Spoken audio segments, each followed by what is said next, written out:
The local council in the beautiful Yorkshire spa town of Harrogate has accepted plans for the town's first ever mosque to be built.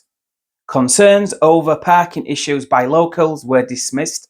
Harrogate Islamic Association bought the historic building, which was originally a hospital in 1873, for £500,000. Now, if you've never been to Harrogate, it's a very affluent historic town in the heart of North Yorkshire. It's a stunning place full of beautiful parks and wonderful architecture surrounded by gorgeous countryside. It's about 15 miles north of Leeds and 20 miles west of York. It has been voted one of the happiest places to live in the UK, but it is also one of the most expensive. In all honesty, it is the last place I'd expect to see a mosque, but apparently it has a growing Muslim community.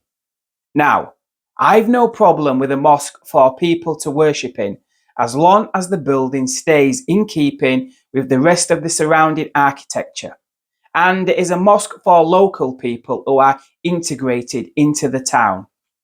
The Muslim population is currently less than 1%.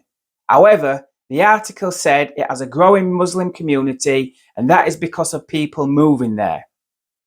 This is the point where it starts to sound like Harrogate is on the verge of being colonised.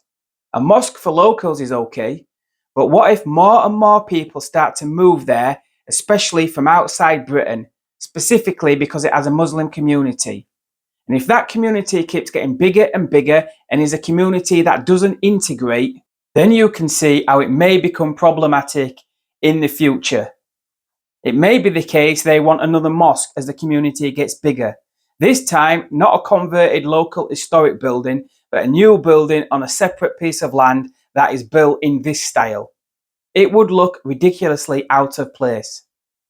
We went to another quaint town nearby called Wetherby a few weeks ago, another stunning town. She instantly fell in love with it and wanted to move there. Her face just lit up walking around. We were joking because the only other group we saw apart from the local white English were a few Chinese people and a few mixed race Chinese white families. Oh, and we saw a few Indian families. The difference was it wasn't massive communities moving in, not integrating and transforming the architecture to more resemble their homelands. It appeared it was individual families who had moved to a quaint English town and liked it just the way it was.